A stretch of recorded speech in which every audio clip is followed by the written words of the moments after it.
Well, Scotty, we're on our way home from Little Rock, I-30 Speedway. Good morning. It's 11 a.m. on Sunday morning after 2 days at the Hammer Hill. How you feeling, bud? How's that coffee? Is it good? It's cold. Iced tea from, you know, this segment, caffeine in it. This segment, like, you know, normally we like to do our segment from the Waffle House, but just to let you know, so you Waffle House fans are not let down, we were there just a few minutes ago. Do you think there are a lot of Waffle House fans? Everybody talks about those Waffle House segments, bud. When we introduced everybody to the old dude out there, Robert and Stacy. Yeah. They like the racing boys. They like to talk.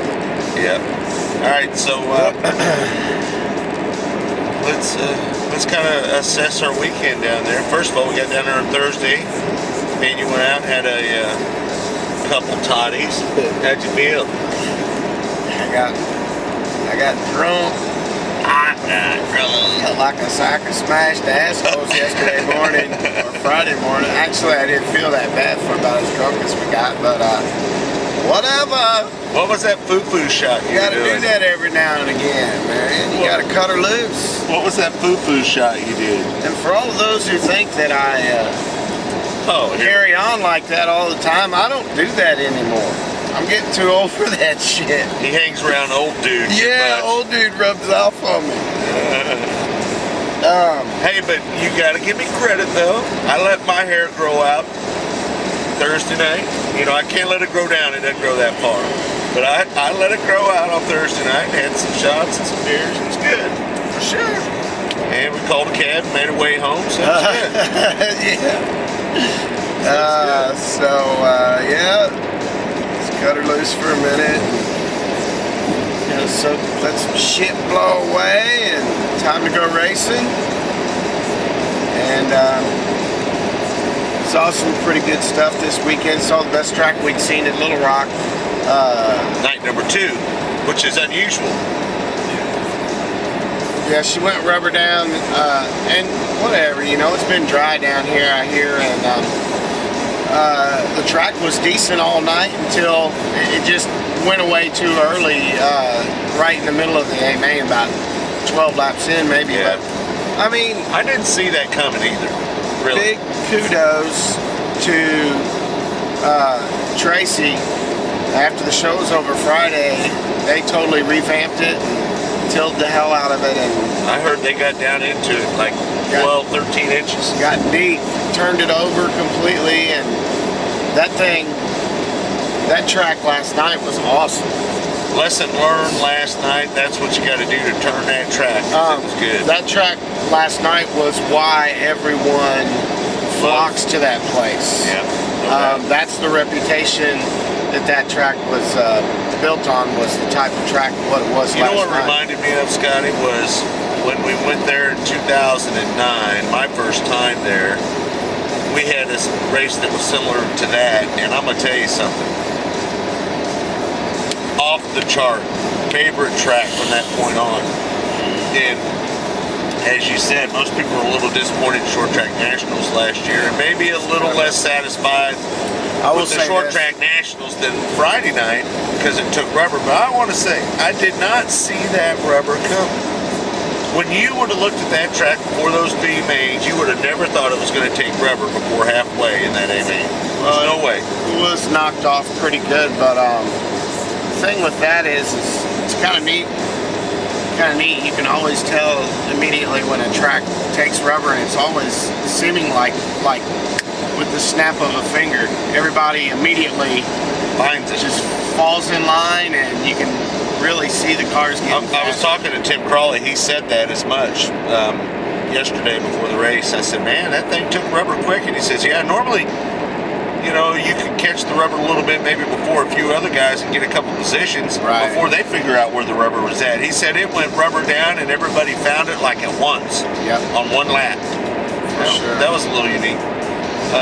Jeff Swindell gets win with the Ford. That's pretty cool for Jeremy and Jeff and those guys down Roush Yates. And that thing was thumping the other night, and he followed it up last night with a third row starting spot, third row inside, I believe, and backed it up with a solid runner-up last night, man. So big kudos to him. They got things going on over there.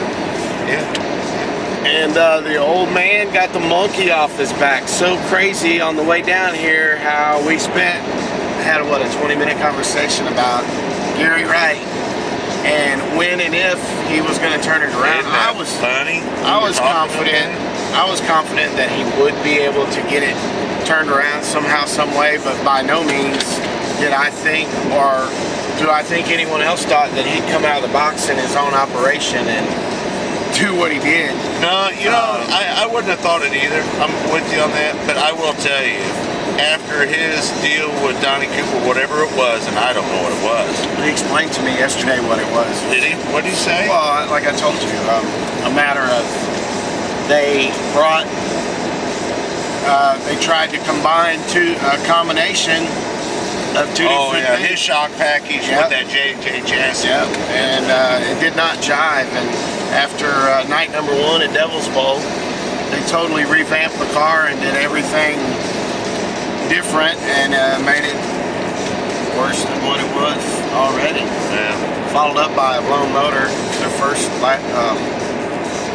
last time out before that. So that thing didn't jive and it didn't work out. And say it over and over again like a broken record, man.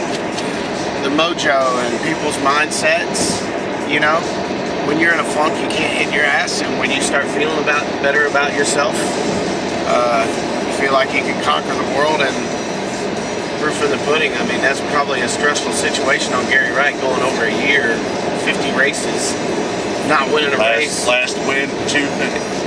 last time he went without having at least 2 National Tour wins was 2003.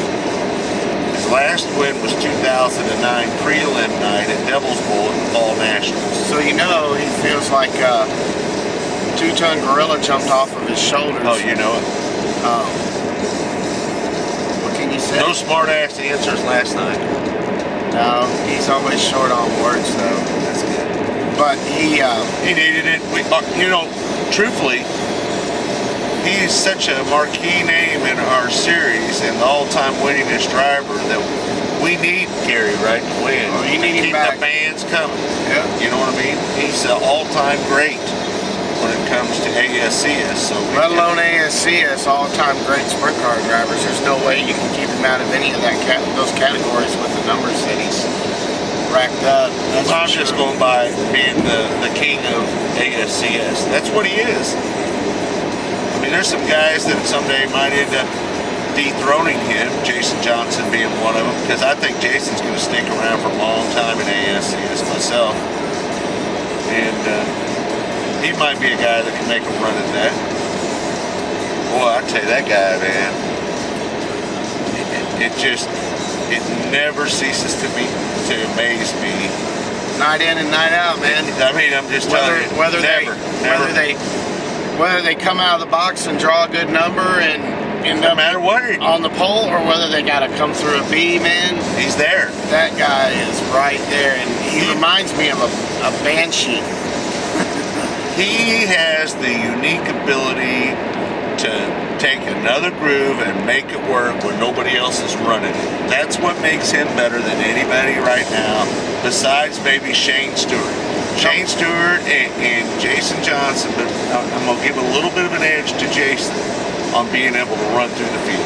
Well, just because Jason's a little bit worried, about that much less worried about other people's feelings than Shane is. That's pretty much the separation there.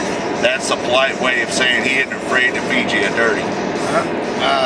People don't win races for no reason. Dale Earnhardt, case in point. Yeah. But the Buffalo factor for a lot of these guys is only going to work for so long. So it'll be, it's always interesting to see. We've already seen, in Tucson, not that Jason was involved in it, but you know, Shane and Swindell, you know, these guys gonna get together. It's inevitable, ain't no two ways about it. And so they all deal with it accordingly. And we heard some ruffled feathers this weekend, you know, so it is what it is. That's sprint car racing. Yep. All in all, good weekend. I'm going to give a total 2-night show. First night, I'm going to give it a B+ because it was good right up till rubber down about midway through the A. The track conditions were good. And then I'm going to give Saturday night an A-, maybe an A. So I think I will give it an A for the weekend. Maybe, yeah, I'd give it an A. I'm gonna give it a flat B. Flat B. Yeah. I'm not giving it A+, but I'm definitely, I think A-, maybe A-. But B's are good, man. Oh no, Struggle in school. Yeah, no shit. Ain't no F, is it, bud? Alright, so how you holding up? Good? Heading back to the show me stay. Alright. That's a real thrilling thought.